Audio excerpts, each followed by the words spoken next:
Hello, everybody. I'm gonna stick to the point of the title of the video first, and then I have a little update at the end. So, if you're interested, stick around to the end, and I have some information about my channel and like what's been going on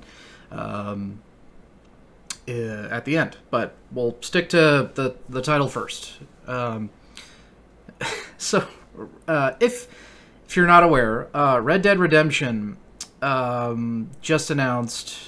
Well, I mean, Rockstar Games just announced that Red Dead Redemption is like getting a Switch port, and also a PS4 port, I guess, which is strange, considering that's not like the current console. But okay, I mean, I assume you can still play it on a PS5. It's just strange that it's for PS4. But anyway, the part that's a little disappointing for me is that there's still no PC release, so that's annoying. But I want to talk about something that's kind of funny, which is how rumors spring up and evolve with basically no information, right? And how insistent people are that they have information, and then it turns out to just be like bullshit. When the game was like rated for sale in Korea or something, right? It was vague information that implied something was happening, but people used that tiny bit, right? Like literally that information came out, and I heard people authoritatively stating one of like two things, one of which being significantly stupider than the other. But the first one is that Red Dead Redemption was getting a full remake, right, on the engine that they used to make the second game. Which, by the way, if that was true, that would be amazing. I have to mention that. I would love that to be the case. Clearly, that's not what ended up happening. But, yeah, shit. If Rockstar was like, hey, here's the entire game Red Dead Redemption, but we did it again on the second game's engine, which is much nicer looking and has wonderful animation quality, especially with, like, the faces, and it's really beautiful, right? And a ton of the assets are already kind of there because it shares map data, and, you know, obviously you could just use the same level of quality and just sort of transition the Red Dead 1 stuff, right? You know, you could have saved a lot of time on a lot of things, honestly, than doing it from scratch. The other thing I heard, which this is by far dumber, right? This is by people who don't understand video games or the video game industry, right? When people say shit like this, you should raise an eyebrow like this, right? You should be like, what the fuck are you talking about? Because I heard people saying that these weren't guesses, by the way. I mean, obviously they were fucking bullshit. They were made up. But it wasn't people saying like, oh, I hope this is what this means, right? I heard people saying this very specifically, like it was true, and it was a foregone conclusion that this was absolutely what the game being rated in Korea meant. So the other thing was that it was going to be remade, full remake of the first game, in the Unreal 5 engine, which, like I said, shows a complete ignorance of the video game industry and video games themselves. Because why the fuck would anyone think that Rockstar is going to suddenly release Red Dead Redemption 1 on the Unreal 5 engine when they already have their own engine, which is fantastic? The engine that Red Dead 2 is on, which the name is escaping me at the moment, it's not fucking Unreal, is gorgeous. And it's already set up, right? It's already got the feel down. I don't know if you know this, dumb people who said this shit like it was a fact, but transitioning to a game engine comes with a lot of potential problems. One of which being the game will feel different. You know, you can't just like copy paste Red Dead Redemption 1 into the Unreal 5 engine and then, oh, it's just better now. It just works, right? You have to fucking like rebuild the whole game from scratch. It's possible maybe that they could import assets, but again, they have the Red Dead 2 engine. Red Dead 2 exists, and a lot of the map is already finished that could be used for Red Dead 1. You could even leave the stuff that they added for Red Dead 2 as like a bonus for when you beat the game. You could explore the rest of the Red Dead 2 map, right? All they would really have to do is obviously create the cutscenes and all that shit. And honestly, they could even keep the voice acting, right? They wouldn't have to change that. And then, you know, just fucking flesh out Mexico, I guess, because that's the only thing that's really missing in terms of, like, raw assets, right? But most of the groundwork is already done. People have this weird thing about game engines. They just don't understand, right? They see these stupid fucking videos that are like, oh, look, it's Mario. It's a level from Mario, but in the Unreal Engine. And people are always like, wow, it looks so good. Oh, geez, it's just the best. And it's like fucking hideous. I don't know what that voice was, by the way. That just came out of my fucking soul for some reason. Those videos look terrible every time because it's just like some dude threw some shit into the Unreal Engine. I remember seeing a video that was like Grand Theft Auto 4 Remake, and it sounded so official, the way they had constructed the little headline, or the catcher, you know, where it was supposed to, like, you're scrolling, and then you see, like, oh, and then, you know, you want to check it out. They made it sound so official, and then I clicked on it, and it was like this ugly Unreal Engine facsimile of what it could look like if somebody who made it by themselves, basically, with probably not very much talent, because it was ugly as shit. They didn't really make the character model look believable or good in the slightest. And it was just shots of, like, a guy who's clearly supposed to be Nico, like, walking down a street. And the street didn't really look like Liberty City at all. It just looked like a city, but it just felt like the wrong kind of city, right? To put it simply, like, you can't show footage of Los Angeles and be like, that's New York. Right? It's well, they're both a city. It's not the same. It doesn't have the same kind of feel, style, atmosphere. Everything's different, right? Between many cities, they have like a personality and a visual kind of distinction, right? But yeah, God, it was so funny to me because at no point after the game was rated for Korea was I thinking, yeah, full remake is on its way. They just kept that shit quiet until like a month before it's coming out. Like, no fucking way. And here we are. I should have made a video calling that maybe, but here we are. It's coming out soon, I guess, but it's just it's a fucking Switch port and also a PS4 port, I guess. So once again, fuck PC, I guess, which is really a shame, because I would love to play Red Dead Redemption on my fucking computer. But I guess they're not giving it to me, so that sucks. In brighter news, Metal Gear Solid, the collection, is... well, there's two parts to it, which I don't want to get my hopes up. I don't think they officially said what's in Part 2 yet, but Part 1 includes, like, Metal Gear Solid 1, 2, and 3... Is that it?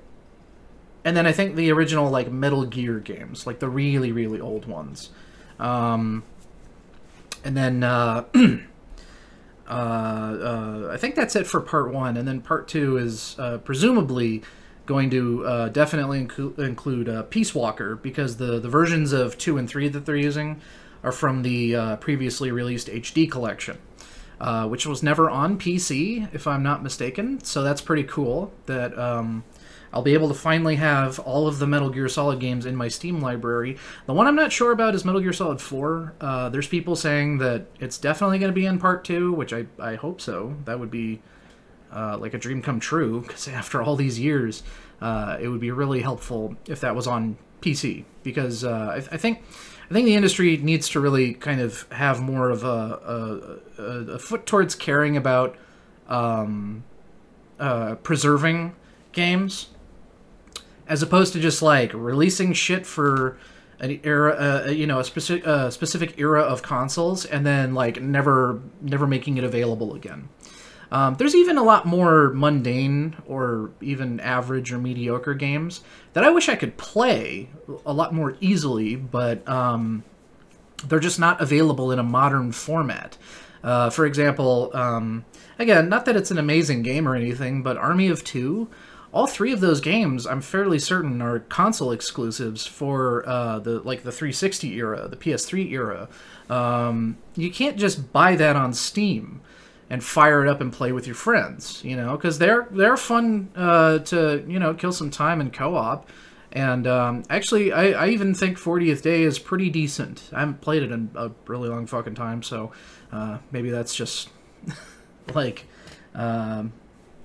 you know, nostalgia, rose-tinted glasses or whatever. But I remember playing it a bunch and having a ton of fun with it, and I would love to play it again, if nothing else to see how it held up.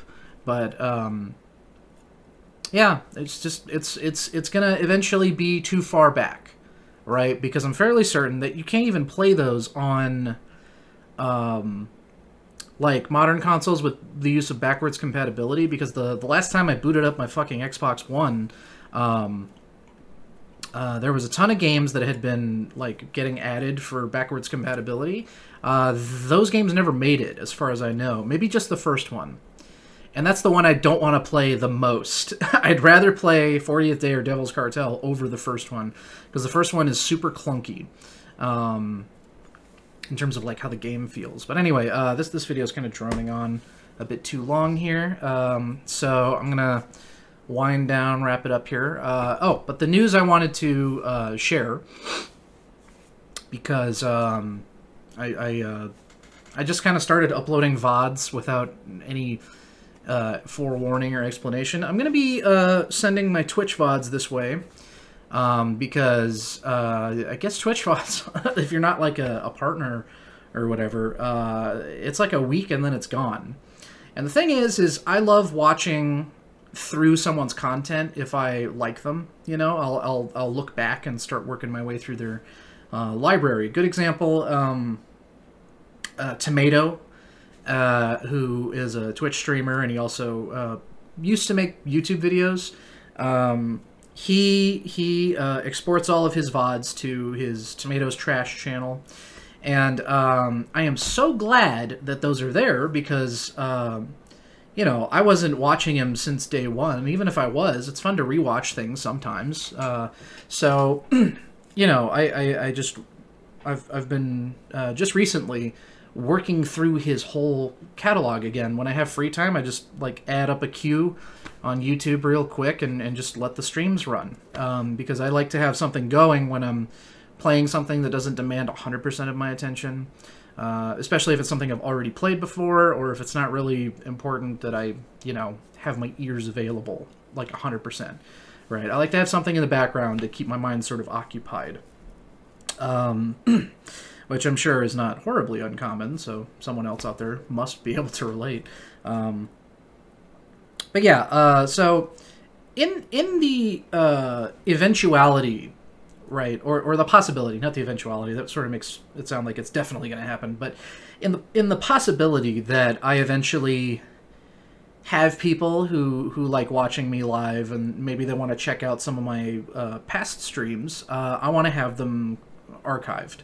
That way somebody can do the same thing I like to do, which is, you know, go back through my older content, you know, because I'd be bummed out if I started watching someone on Twitch and then I realized the only way for me to enjoy their stuff is to be there when they're live, and then like up to a week after the video comes out is the only amount of time I have to watch it and like catch up. So yeah, I'm gonna be saving those to this channel, and you know, if you don't want to watch them, fine. That's, you know, I don't mind if anyone actually does watch them, but I want that choice to be there.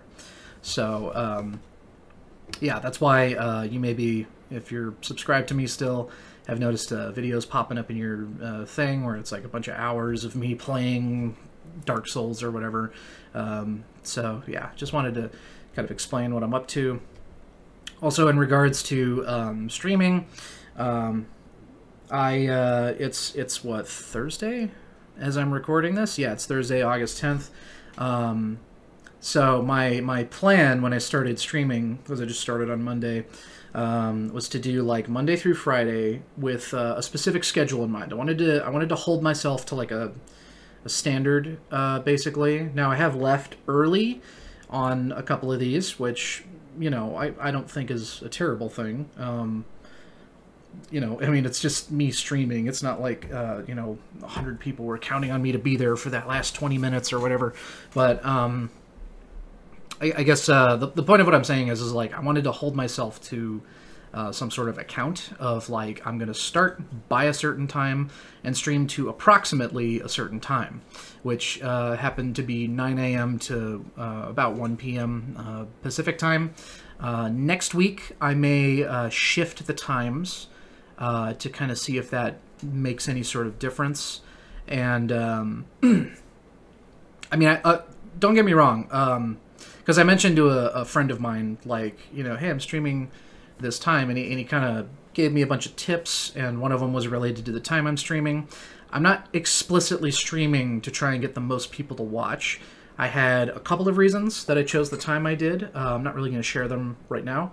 But you know, that was kind of like not helpful advice, just because it was like, well, there's two reasons I chose that time, so it means nothing to me. Sorry to put it that way. It might sound like mean if I say it that way, but it's true. It's very irrelevant. But anyway, that's about it, I think, for now. If I think of anything else, I'll make a different fucking video.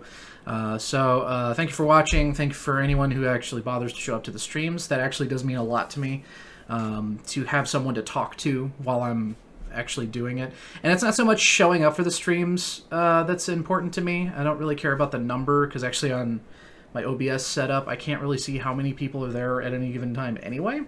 I only really notice people being there when people are actually chatting. So if you do show up, let me know that you're there. It helps. Makes me feel a little bit more